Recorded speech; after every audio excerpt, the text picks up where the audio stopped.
Se for comprovado que a esposa de Wesley Safadão furou a fila da vacina, fica ou não caracterizado o ato de improbidade administrativa?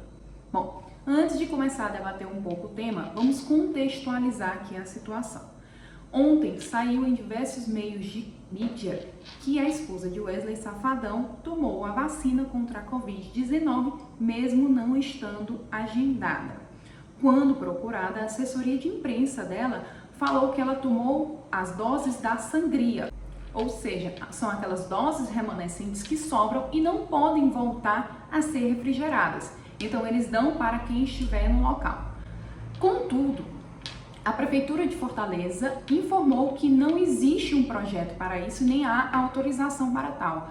Além do mais, a vacinação que ela recebeu, a vacina que ela recebeu, foi dada às 11 da manhã, quando a vacinação vai até às 17 horas, ou seja, ainda não havia como se dizer se iriam sobrar ou não as doses naquele dia. É importante também a gente mencionar que essa prática é muito comum nos Estados Unidos, quando as pessoas que estão agendadas não aparecem no local e para que não haja a perca daquelas doses, quem estiver no local pode ser vacinado, ou seja, todas as doses devem ser utilizadas, ok? Mas aí vamos lá ao caso em si, ao caso Tiane Dantas e a vacina contra a Covid-19, né? Nesse caso, eu devo salientar que aqui eu não estou comentando o fato dela ser famosa ou não, mas sim pela repercussão do caso e também porque é a primeira vez que a gente vê na mídia uma justificativa como essa, ok? Então, pelo lado do direito administrativo, pode ou não ter havido um ato de improbidade administrativa. Lembrando mais uma vez que isso é apenas uma análise superficial do caso e apenas com base nas notícias que a gente tem visto aí na mídia e com as respostas que a gente tem da Prefeitura de Fortaleza e da assessoria de imprensa dela, ok? Se formos analisar o que diz a lei de improbidade administrativa, são atos de improbidade administrativa aqueles que causam enriquecimento ilícito, prejuízo ao erário ou aqueles do artigo 11, ofensa aos princípios do direito administrativo.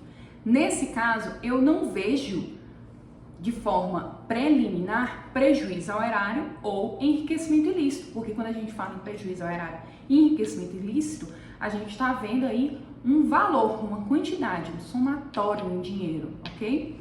Mas o que eu vejo aí é que há sim a possibilidade do enquadramento no artigo 11 pela ofensa ao princípio da impessoalidade. Se nós formos analisarmos o ato praticado pelo agente de saúde que aplicou a vacina nela, pode ser sim que tenha havido a ofensa ao princípio da impessoalidade, porque vamos lá, vamos pensar bem. Ela tomou a vacina às 11 da manhã, e ou seja, a vacinação vai até às 17 horas, então não teria como haver certeza se haveria ou não uma sobra da vacina, para que houvesse essa dose de sangria, a certeza de que haveria a dose de sangria.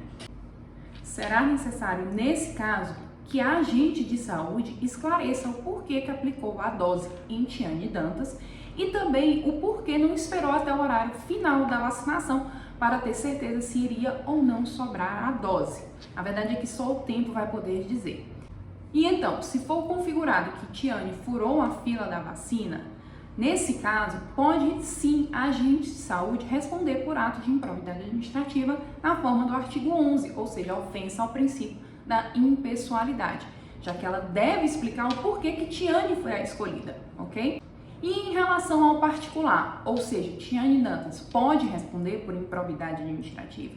Nesse caso, eu entendo que só o Ministério Público vai poder dizer depois de análise total do caso, porque, entenda, por mais que o particular possa sim responder por ato de improbidade administrativa, deve ficar evidenciado o dolo, ou seja, ela deve ter querido realmente ter tido a ciência de que estava violando ali uma norma, de que estava furando a fila. Esse é o meu entendimento. A verdade é que esse tipo de ato ainda é muito novo no mundo jurídico, até porque a vacina só começou há alguns meses atrás. Mas nós já temos alguns casos, já temos algumas publicações sobre o assunto, não necessariamente com essa mesma justificativa de doses da xepa, ou seja, as doses remanescentes, que não podem ser guardadas novamente. É interessante também eu informar aqui que já existe recomendação do Ministério Público do Estado do Ceará, lá em janeiro de 2021, informando que os promotores de justiça podem acionar civilmente e criminalmente aqueles que furarem a fila da vacina, ok? Na verdade, só o tempo vai poder nos dizer qual será o deslinde desse caso. E a gente vai ter que aguardar um pouco para ver quais são as explicações que tanto a agente de saúde como Tiane Dantas vão prestar às autoridades competentes. Eu espero que vocês tenham gostado do conteúdo e se você gostou, não esquece de curtir, comentar e compartilhar por aqui, tá bom? Até a próxima!